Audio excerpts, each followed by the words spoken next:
Yeah, we are going.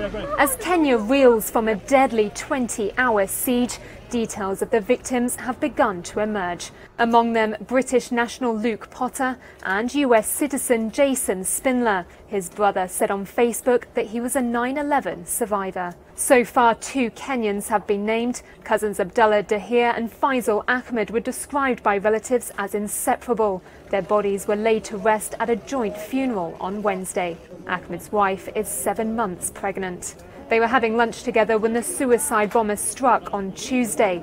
Both Dahir and Ahmed worked on economic programs trying to improve life in neighbouring Somalia, home to the militant group that claimed responsibility for the attack.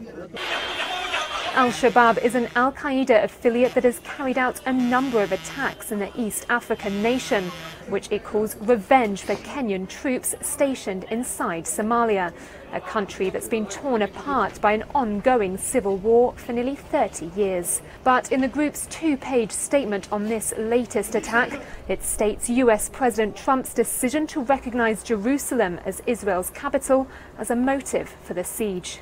Asked about the group's claim, a White House National Security Council spokesman said in a statement, "This senseless act is a stark reminder of why the United States remains resolved in our fight to defeat radical Islamist terrorism."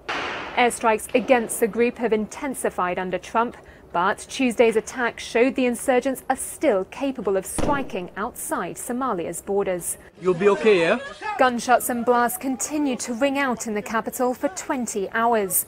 Kenyan President Uhuru Kenyatta announced the end of the siege on Wednesday and that all militants had been killed. CCTV clips showed at least 5 people were involved in the attack in the upscale complex.